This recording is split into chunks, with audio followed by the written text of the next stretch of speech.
धन्यवाद देते हैं उस पिता परमेश्वर का जिसने यीशु मसीह को हमारे मृतकों में से जिलाकर महिमा और आदर के योग्य ठहराया और वो नाम दिया जो सब नामों में श्रेष्ठ है। आइए हम उस परमेश्वर की स्तुति और आराधना महिमा भजनों को गाकर करते हैं और परमेश्वर के पवित्र सामर्थी नाम में धन्यवाद करते हैं। हम थोड़ा ऊंचे स्केल से गा रहे हैं। जो लोग अगर नहीं खेल सकते तो वो नीचे उसका आधा स्वर में हम गा सकते हैं। उस स्केल पे नहीं गा पाओ तो उसके आधे पर पे आप गाइएगा, पर जरूर गाएं और पीछे पीछे दोहराया अगर नहीं पढ़ पा रहे तो। से बचे पूरे ईश्वर की है संतान, से बचे हुए ईश्वर की है संतान। भजन भाव सदन आदर महिमा स्तुति जयकार, आदर महिमा स्तुति जयकार। भजन भाव सदन बीत रहा था ये जीवन, भूमन से मेरा ये तन। बीत रहा था ये जीवन, भूमन से मेरा ये तन। कहता था मैं सुवचन, था नहीं मन में शांति और चैन। प्रभु का भजन गाओ संगम।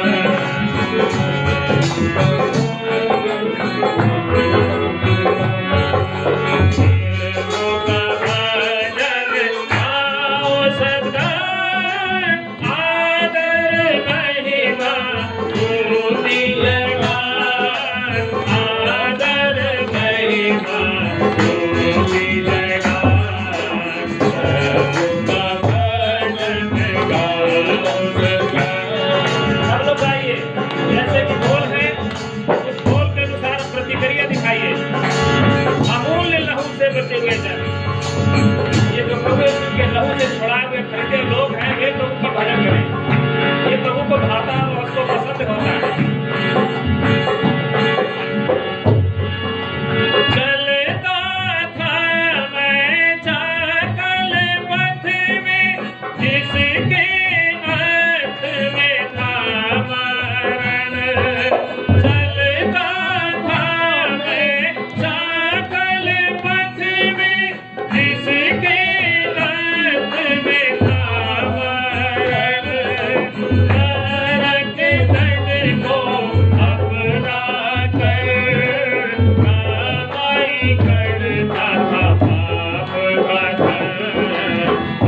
राहुल लहू से बचे हुए जन, पाप ईश्वर की है संतान। प्रभु का भजन गाओ सदन आदर महिमा स्तुति जयकार, आदर। दाऊद भजन संहिता 34 में कहता है, मैं हर समय यहोवा को धन्य कहा करूंगा और निरंतर मेरे मुंह से उसकी स्तुति होती रहेगी। परमेश्वर का धन्यवाद करें क्योंकि वही परमेश्वर जो यीशु मसीह को मृतकों में से जिलाने वाला है वो हमें भी जिलाएगा। वही परमेश्वर जिसने आकाश और पृथ्वी की सृष्टि की, वो परमेश्वर महिमा और आदर के योग्य है, धन्यवाद के योग्य परमेश्वर है। आइए हम परमेश्वर के दास के साथ मिलकर एक और भजन गाकर हम जीवते प्रभु यीशु मसीह के नाम की महिमा करेंगे।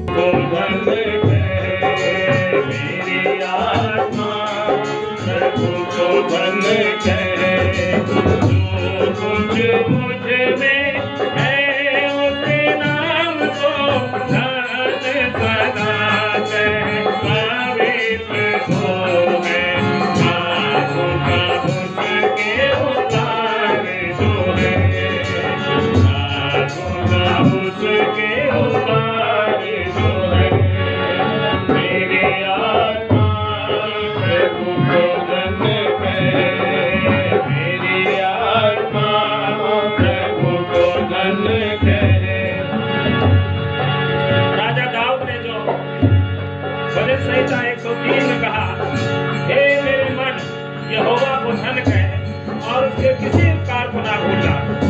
जो परमेश्वर ने उपकार, दया, क्षमा, प्रेम किया है वो हमेशा के लिए हमारे लिए है। उसको हम कभी हल्का ना जाने और फीका ना पड़ने दें। वही तेरी बात क्षमा करता है और सब लोगों को चंगा करता है। वही तेरी बात क्षमा करता है और सब लोगों को चंगा करता है। प्राण को तेरे नाम से बचाकर दया का मुकुट बांधता वो है। प्राण को तेरे नाम से बचाकर दया का मुकुट बांधता वो है। मेरी आत्मा प्रभु को धन्य करे।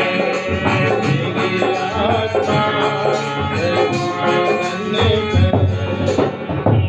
कुछ मुझ में है उसके नाम को ध्यान सदा कर पवित्र हो है। नाम उसके उपाय जो है, नाम उसके उपाय जो है। जो परमेश्वर ने हमें वचन दिया है और हम उसकी ओर चलेंगे।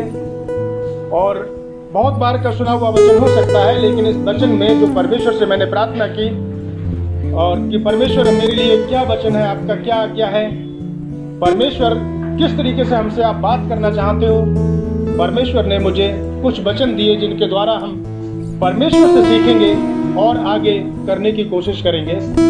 तो मेरे साथ निकालेंगे इफिसियों की पुस्तक 5 अध्याय उसके 14 वचन को पढ़ेंगे।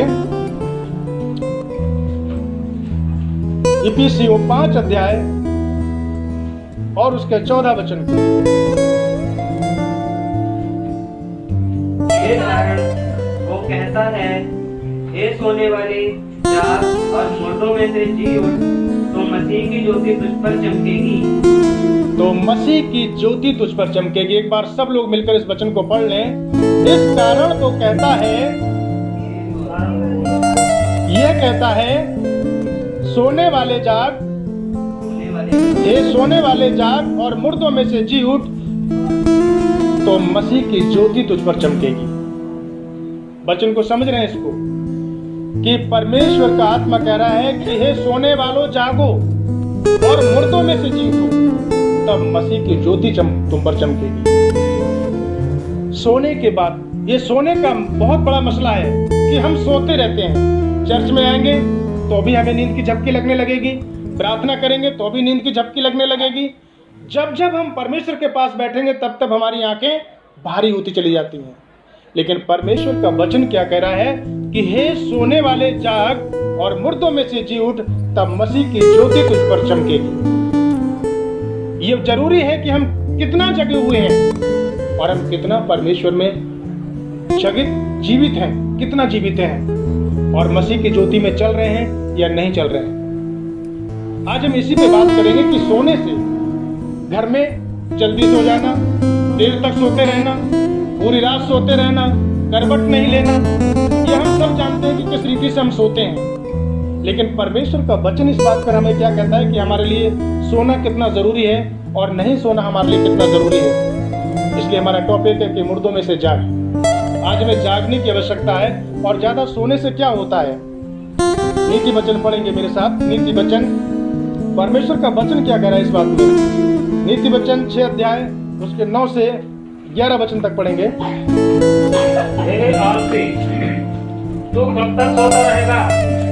तेरी नींद कब टूटेगी?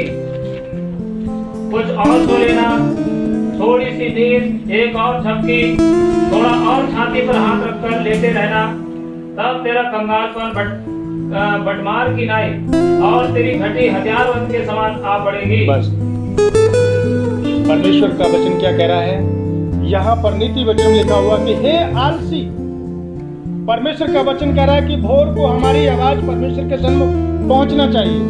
हम भोर को परमेश्वर का, जब हम पढ़ेंगे बाइबल में, जब हम देखते हैं कि परमेश्वर का दास दाऊद किस रीति से कहता है कि मैं भोर को भी जगा दूंगा। खुद तो जागता ही है परमेश्वर के लिए, लेकिन वो भोर को भी उठकर परमेश्वर का धन्यवाद करता है। उसको सोना इतना अच्छा नहीं लगता है, आराम करना नहीं अच्छा लगता है, जितना कि वो परमेश्वर के साथ समय बिताना अच्छा करता है। और यहाँ पर ज्यादा सोने से हमारे नुकसान कितने हैं। परमेश्वर का वचन कह रहा है कि हे आलसी, तू कब तक सोता रहेगा? तू कलीसिया में कब तक सोता रहेगा?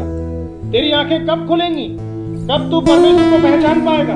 कब तू उसकी कार्यों को जान पाएगा? परमेश्वर ने हमें कलीसिया में, हमें घर में, हमें सोने के लिए नहीं रखा है। कब तक? परमेश्वर का वचन कहता है आलसी, तू कब तक सोता रहेगा और तेरी नींद कब टूटेगी? कब तुम सत्य को जानोगे? जबकि बाइबल कहती है कि जब सत्य को जानोगे तो सत्य तुम्हें क्या करेगा?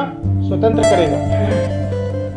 कितने स्वतंत्र हो चुके हैं हम और आप, ये हमें जानना बहुत जरूरी है कि आज भी हम उसी नींद में सो रहे हैं जो हम मसीह में आने से पहले सोते चले आए।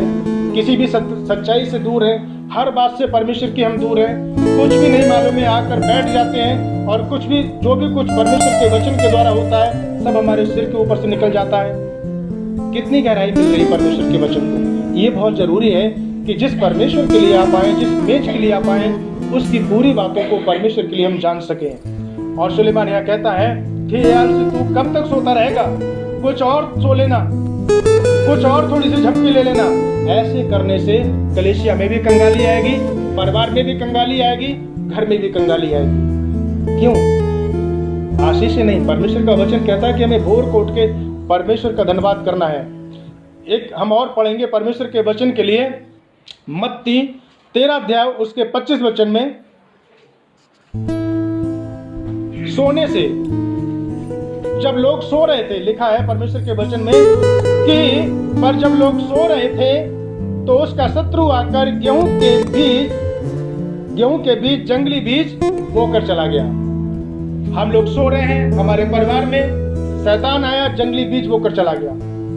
क्योंकि जितने भी बुरे काम होते हैं वो सब रात्रि में ही होते हैं, इस बात को बाइबल भी बताती है। और शैतान आया, सोने के कारण परिवार वालों को मालूम नहीं, और वो जाकर क्या कर गया? शैतान जंगली बीज बोकर चला गया। उस परिवार में जंगली बीज सोचा था अच्छा होगा, लेकिन उग कर क्या आ रहा है?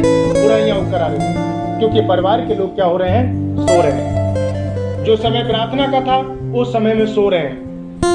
कब तक सोते रहेंगे? जबकि परमेश्वर का वचन कहता है कि सोना हमारे लिए अच्छा नहीं है। क्योंकि सोना, अगर हम सोते रहेंगे, जैसे हम देखते हैं प्रेरितों के काम में सिलास और पौलुस बंद हो गए, उनको उठा के जेल में बंद कर दिया गया। अगर वो अपनी परिस्थिति से समझौता कर लेते और वो कहते कि चलो परमेश्वर जो करेगा वो होगा, जेल में तो हम चले गए हैं, अब जैसा भी होगा देखा जाएगा, छुड़ाएगा तो ठीक है परमेश्वर। लेकिन नहीं, उन्होंने उस रात में क्या करा? मेरे साथ निकालेंगे, पढ़ेंगे प्रेरितों के काम 16 अध्याय उसके 25 और 26 वचन में। जब हम लोग पढ़ते हैं इसमें, तो आधी रात का समय है। क्या का समय है? आधी रात का समय है। उस टाइम पर बड़ी नींद आती है, बहुत नींद आती है। लेकिन सिलास और पौलुस क्या कर रहे हैं? परमेश्वर का वचन कह रहा है कि सिलास और पौलुस आधी रात को उठकर प्रार्थना कर रहे हैं, परमेश्वर का धन्यवाद कर रहे हैं। आधी रात में वो प्रार्थना कर रहे हैं। उन्हें चिंता नहीं है इस बात की कि हम छूटेंगे नहीं छूटेंगे, लेकिन वो प्रार्थना कर रहे हैं आधी रात में। उन्होंने अपनी नींद को त्याग दिया। हम लोग क्या कर रहे हैं? बच्चा बीमार है, कोई दिक्कत नहीं, सुबह जाएंगे चल, उसी समय हमें उठ के प्रार्थना करना है। आप रात की प्रार्थना को महत्व दीजिए। परमेश्वर का वचन कह रहा है कि रात में जो परमेश्वर बात करता है तो उतने दिन में परमेश्वर से बात नहीं हो पाती है। रात का समय परमेश्वर को दीजिए। और जब रात में समय परमेश्वर, सिलास और पौलुस ने परमेश्वर को पुकारा रात के 12 बजे, आधी रात के समय, तब परमेश्वर ने उनके लिए क्या किया? बहुत अद्भुत काम किए। इस वचन को भाई पढ़ दीजिएगा,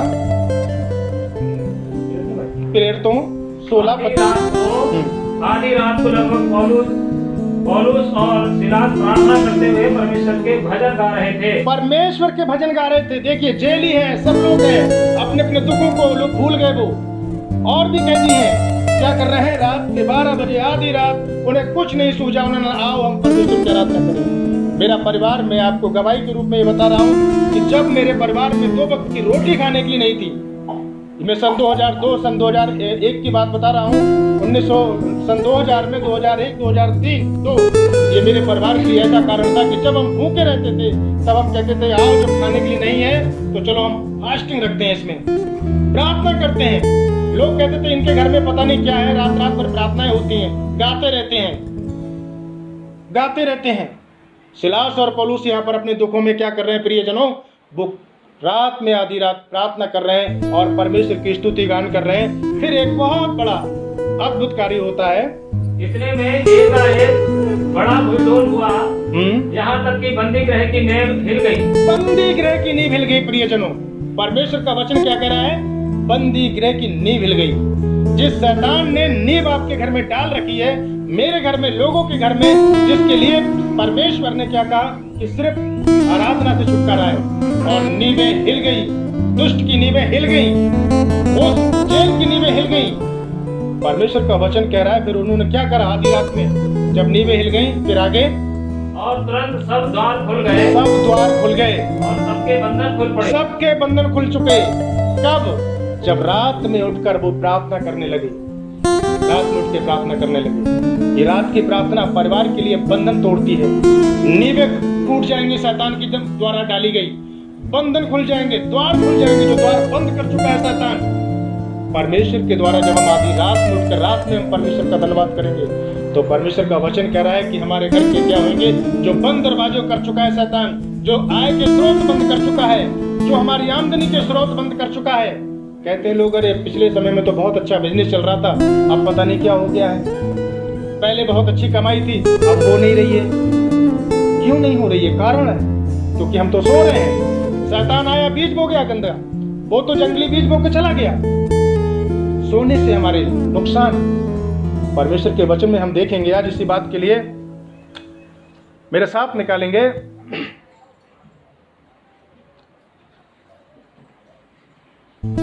पहला राजा, और पहला राजा निकालेंगे, उसका 3 का 20 और 21 वचन पढ़ेंगे।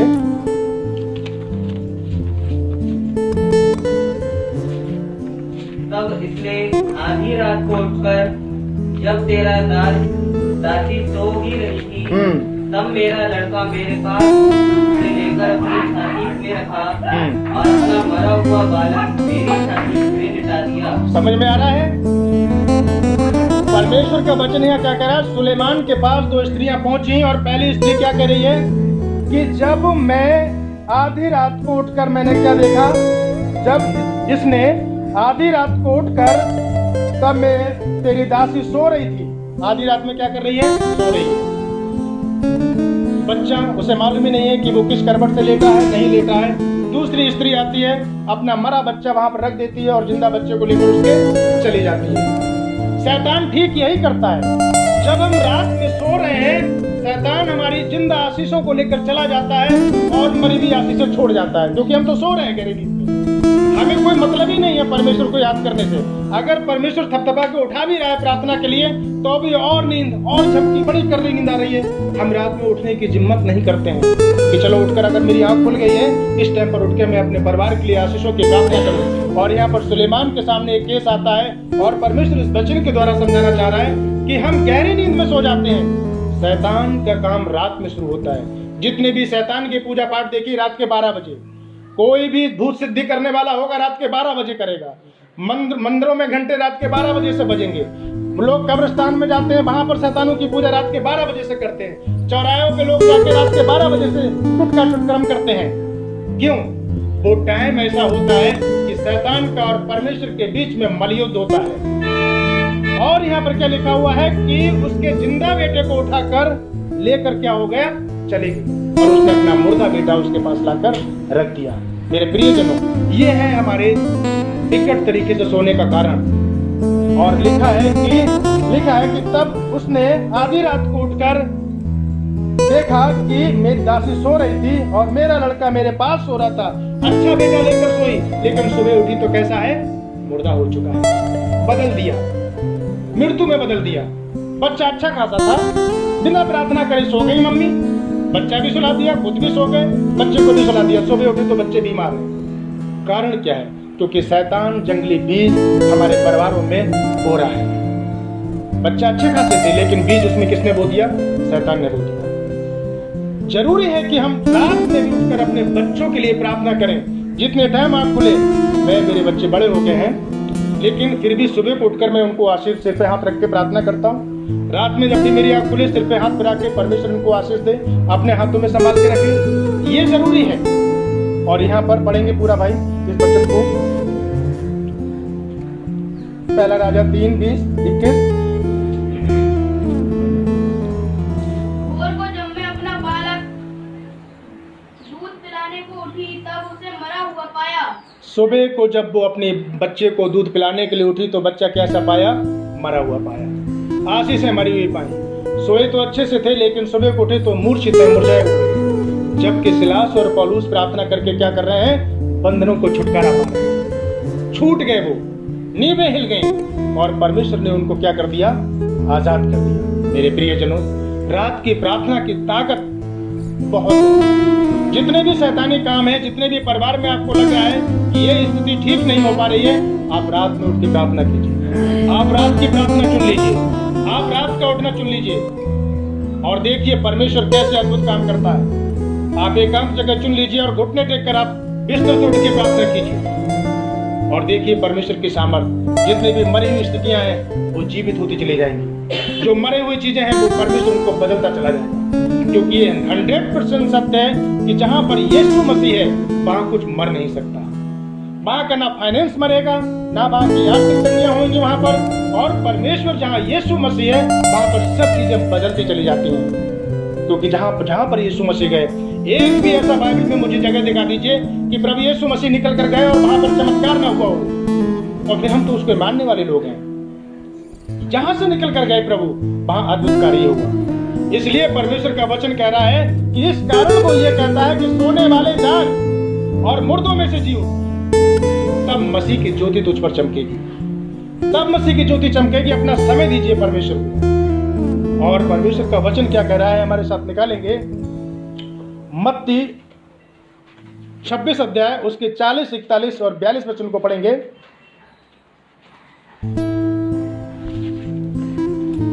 मत्ती रचित सुसमाचार चेलों के पास आकर उन्हें सोते पाया और पतरस ने कहा, क्या तुम मेरे साथ एक घड़ी भी ना जाग सके? क्या तुम मेरे साथ एक घड़ी भी न जाग सके? क्या कह रहा है परमेश्वर का वचन? रात्रि में क्या तुम मेरे लिए एक घड़ी भी जागने को तैयार नहीं हो? जिस परमेश्वर के मेज के सन्मुख आप बैठते हैं, मैं बैठता हूँ, क्या उस परमेश्वर के लिए एक घड़ी जागना भी मुश्किल है? अगर नहीं जागेंगे तो यही होगा जो अभी हमने पढ़ा पहला राजा में, कि जिंदा को लेकर सोई सीने से लगाकर, लेकिन उठी तो क्या हुआ? बच्चा मृत्यु में। अच्छा फाइनेंस था, सुबह तक काम अच्छा, कल तक अच्छा चल रहा था, सुबह में काम खराब हो गया। जंगली भी शैतान बोता चला जाएगा। यीशु मसीह जब गतसमनी बाग में जो सृष्टिकर्ता परमेश्वर है, वो परमेश्वर अपने चेलों को साथ लेकर गया और चुन के लेकर गया। किनको लेकर गया था भाई? चेले तो बहुत सारे थे, 12 चेले थे, लेकिन लेकर किस किस को गया? पतरस को, जब्दी के दोनों पुत्रों को और लोगों को छोड़ दिया। किस किस को लेकर गया? जो उसने चुने। उसने लगा कि ये मेरे साथ जाग सकते हैं, ये मेरे साथ बैठ सकते हैं, ये मेरे साथ प्रार्थना कर सकते हैं। और परमेश्वर का वचन कह रहा है कि वो उनको लेकर गया। फिर उसने चेलों के पास आकर उन्हें सोता पाया। तो परमेश्वर उनसे क्या कह रहा है? क्या तुम मेरे लिए रात में एक घंटे भी नहीं जग सके? मैं तुम्हारे लिए मरने के लिए जा रहा हूँ, मैं तुम्हारे लिए क्रूस पर चढ़ने के लिए जा रहा हूँ, मैं तुम्हारे लिए अपने प्राणों को देने जा रहा हूँ। मैं संकट देख रहा हूँ कि आने वाले समय में मेरे घर में संकट है, मेरे ऊपर क्लेश आने वाला है। मैं प्रार्थना कर रहा हूँ, लेकिन तुम क्या कर रहे हो? मेरे लिए एक घंटे भी नहीं जाग सकते हो। कैसा प्रेम है ये! जिस परमेश्वर ने प्रेम में आकर मेरे और आपके लिए बलिदान कर दिया, और यीशु मसीह वहां पर कह रहे हैं, क्या तुम मेरे लिए एक घंटा भी नहीं जाग सकते थे? और फिर आकर उन्होंने क्या देखा? फिर दूसरी बार, पहली बार छोड़ के चलो ठीक है, रात में नहीं उठ रहे हो आप, कोई बात नहीं है, परमेश्वर देख रहा है, चलो आराम करो, थक गए हो, कोई बात नहीं है। फिर परमेश्वर पहुंचा 42 वचन में, फिर उसने दूसरी बार जाकर फिर यीशु मसीह दूसरी बार पहुंचे प्रियजनों। कितनी बार तक दुख देंगे हम? फिर दूसरी बार यीशु मसीह पहुंचे चेलों के पास, जिनको वो छांट कर लाए हैं, जिसको हम प्रार्थना करते हैं धन्यवाद में कि प्रभु तू तो मुझे संसार से बचा के लाया है, तूने मुझे खून से खरीदा है, तूने प्रभु जी मुझे अपने लहू से ढांपा है, तूने मुझे सब कुछ कराया है प्रभु, तूने मुझे बचाया है। लेकिन वचन में क्या लिखा है कि वो 1 घंटा भी उसके लिए जागने की तैयार नहीं, और यीशु मसीह दोबारा से पर पहुंचे उन चेलों के पास जिनको चुनकर लाए। आज हम चुनकर आए हुए लोग हैं। कितना जागते हैं प्रभु के लिए, कितना हम परमेश्वर के लिए बैठते हैं, कितनी प्रार्थना करते हो आप परमेश्वर के लिए घर में बैठकर, कितनी बार रात में जागते हो। परमेश्वर का वचन क्या कह रहा है 42 वचन में, फिर उसने दूसरी बार जाकर ये प्रार्थना की, हे पिता ये प्याला यदि संभव हो तो मेरे आगे से क्या हो जाए, हट जाए, लेकिन फिर भी तेरी इच्छा पूरी हो। तब आकर फिर 43 वचन में देखते हैं कि फिर से उनको क्या करा, सोते हुए पाए। यीशु मसीह हमारा मीडिएटर है, वो हमारे लिए रात रात भर प्रार्थना कर रहे हैं। वो परमेश्वर से और समय मांग रहे हैं हमारे लिए कि प्रभु इन्हें और समय दे दे पश्चाताप का, तो प्रभु इन्हें और समय दे दे कि और कि बचाए जाएं, कि उद्धार पाएं, क्योंकि बाइबल में लिखा है कि वो एक भी पापी के नाश होने से प्रसन्न नहीं होता है। यीशु मसीह हमारे बीच में खड़े होकर और परमेश्वर के बीच में खड़े होकर रोज प्रार्थना करते हैं, बिना थके बिना रुके हमारे लिए वो काम कर रहे हैं। आज भी परमेश्वर हमारे बीच में अपना काम कर रहा है। और दूसरी बार में 43 वचन लिखा है कि फिर आकर उन्हें सोते हुए पाया, क्योंकि उनकी आंखें नींद से भरी हुई थी। लेकिन 43 वचन आंखें खोल देगा। ध्यान से सुनिए, इस वचन को पढ़िए। तब उसने आकर फिर उन्हें सोते पाया, क्योंकि उनकी आंखें नींद से भरी थी। 44 वचन पढ़ दीजिए भाई। और उन्हें छोड़कर फिर चला गया। फिर उन्हें छोड़कर चला गया। ज्यादा सोते हुए देखेगा परमेश्वर, सोते रहते हो। जब उन्हें देखा कि पहली बार में भी ये मेरे साथ नहीं जाग रहे हैं, दूसरी बार में भी ये मेरे साथ नहीं जाग रहे हैं, यीशु मसीह फिर छोड़ के चला जाएगा। कैसा लगेगा जब यीशु मसीह छोड़कर हमें चला जाएगा? कैसा लगेगा बताइए? परमेश्वर का वचन कह रहा है कि फिर वो उन्हें छोड़कर फिर चला गया, और फिर परमेश्वर ने उन्हीं शब्दों में फिर जाके प्रार्थना की। परमेश्वर हमें छोड़कर ना जाए, हमें उसके साथ बैठना है। बाइबल में लिखा हुआ है यदि तुम उसके पास आओगे तो वो भी तुम्हारे पास आएगा। हमें उसके पास जाना कहाँ है? हमें परमेश्वर के पास बैठना है, समय बिताना है, उससे दोस्ती। हम जब इंसानों से दोस्ती करते हैं, हम उससे कितनी देर बात करना पसंद करते हैं, हम कितनी प्रार्थना करते हैं, कितना परमेश्वर के समीप है। अगर देखा जाए तो हमारी समस्याएं हैं गज भर की और प्रार्थना है हमारी 5 मिनट की। सफलता नहीं मिलेगी। परमेश्वर पे दोष मत लगाओ कि वो सुनता नहीं है। परमेश्वर सुनता है, लेकिन हम बैठ कितना रहे उसके सामने। पहला राजा में क्या लिखा है कि स्त्री आई और उसने कहा कि जब मैं सुबह रात के 12 बजे जब सो रही थी आधी रात में, तो मेरे बच्चे को उसने क्या करा, जिंदा था लेकिन उसने मरे हुए से क्या कर दिया, बदल दिया। रात में सोने का कारण, जब हम परमेश्वर के पास नहीं बैठ रहे हैं, हमारी जिंदा आशीषों को शैतान क्या कर रहा है, मरे हुए में बदल रहा है। वो अपना काम लगातार कर रहा है। लेकिन हमें भी अपना काम करना है, हमें प्रार्थनाओं में बदलना है, हमें परमेश्वर के साथ बैठकर और हमें प्रार्थनाएं करके उसकी महिमा का कारण बनना है। सोना हमारे लिए कितना घातक है, किस तरीके से परमेश्वर बता चुका हमारे लिए। हम एक वचन और देखेंगे योना की पुस्तक सोने का, कि हमारा आलस हमारे लिए परमेश्वर से कितना दूर लेके जा रहा है। योना नबी की पुस्तक 1 अध्याय उसके 5 और 6 वचन को पढ़ेंगे।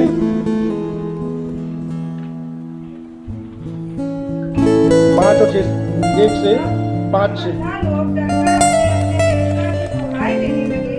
और जहाज में जो व्यापार की सामग्री थी, कि जहाज हल्का हो जाए, और योना जहाज के निचले भाग में उतरकर सो गया और गहरी नींद में पड़ा हुआ था। आप समझिए बात, परमेश्वर का वचन क्या कह रहा है। योना क्या कर रहे हैं यहाँ पर? ये नबी है, ये परमेश्वर का चुना हुआ व्यक्ति है। परमेश्वर ने इसे नाम लेकर बुलाया, नाम लेकर नीनवे को भेज रहा है परमेश्वर। और योना क्या कर रहा है? निचले स्थान पर जाकर सो रहा है। क्या कर रहा है? सो रहा है। और कौन से स्थान में जाकर सो रहा है? निचले स्थान में जाकर सो रहा है। और लोग क्या कर रहे हैं? अपने अपने परमेश्वर की आराधना करने लगे, अपने अपने देवताओं की आराधना कर रहे हैं। हम और सब सुनते हैं 4 बजे से मंदिर में घंटा बजने लगता है, 4 बजे से मुल्ला बोलने लगते हैं, अपने अपने धर्म के जितने भी लोग हैं सरदार गुरुद्वारे में बोलने लगते हैं। लेकिन यीशु मसीह के मानने वाले क्या हो रहे हैं? और सीना पे हाथ रख के और सो रहे हैं। 7 बज जाएगा तब उठेंगे, और उठ भी गए जल्दी तो परमेश्वर का नाम लेने की आवश्यकता नहीं है, सीधा काम में लग जाते हैं। क्या ये सही है? क्या यही मसीह जीवन है? यहाँ पर योना भी यही कर रहे थे। सब लोग अपने अपने दुहाई देने लगे। किसकी? तब मल्ला लोग डर कर अपने अपने देवता की दुहाई देने लगे। वो अपने अपने देवताओं को याद कर रहे हैं। लेकिन योना नबी जो है परमेश्वर के दास है, जो कहता है मैं तो प्रभु का व्यक्ति हूँ, वो सो रहा है प्रियजनों। और भारी संकट आ गया, तूफान उठने लगा है, नाव डूब गई, परिवार की नाव डोली पड़ी है। लेकिन फिर भी प्रार्थना करने का, उठने की जहमत नहीं कर रहे हैं। फिर भी ये नहीं सोच रहे हैं कि ये किस कारण हमारे परिवार में ये तबाही मची हुई है। आओ हम उठकर परमेश्वर का धन्यवाद करें, शायद इन समस्याओं से हमें छुटकारा मिल जाए। सारे दे लोग, धर्मों के लोग सुबह उठकर अपने अपने जो उनको ईश्वर मानते हैं उनकी आराधना कर रहे हैं। लेकिन जिंदा परमेश्वर के मानने वाले लोग क्या कर रहे हैं? सो रहे हैं। और इस कारण शैतान आकर वहां पर अपने बीज को बो रहा है और अपने वो हमारी जिंदा आशीषों से मरी हुई चीजों से वो बदल दे रहा है। बीमारी में बदल दे रहा है, कंगाली में बदल दे रहा है, आर्थिक समस्याओं में डाल दे रहा है। तुम्हें घेर के रखे हुए है, क्योंकि हम परमेश्वर के प्रति उतने वफादार नहीं हो पा रहे हैं। जबकि परमेश्वर का वचन कह रहा है कि वो कहता है कि सोने वाले जाग और मुर्दों में से जी उठ, तब मसीह की ज्योति तुझ पर चमकेगी। और जब मसीह की ज्योति हम पर चमकेगी तो सारे प्रकार का अंधकार मिट जाएगा, सब कुछ खत्म हो जाएगा और हमारे जीवन में, हमारे परिवार में, हमारे घर में रोशनी ही रोशनी होगी। यशायाह इस बात को कहता है, यशायाह 26 अध्याय उसके 9 वचन में, कि मैं रात्रि के समय में जी से तेरी लालसा करता हूँ। किससे लालसा करता हूँ? जी से, अपने मन से तेरी लालसा करता हूँ, गहराइयों से तेरी लालसा करता हूँ, तुझको पाने की लालसा करता हूँ। पढ़ेंगे यशायाह की पुस्तक 26 अध्याय उसके 9 वचन को। रात के समय मैं जी से तेरी लालसा करता हूँ। सोने की बात नहीं कर रहा है, आराम की बात नहीं कर रहा है प्रियजनों। ये यशायाह जो परमेश्वर का दास है वो क्या कह रहा है कि मैं रात्रि के समय क्या करूंगा? तेरी लालसा करूंगा, मुझे तेरी चाहत होगी प्रभु, मैं तेरी ओर ध्यान करूंगा। रात्रि के समय में मैं तुझे पुकारूंगा। पढ़े,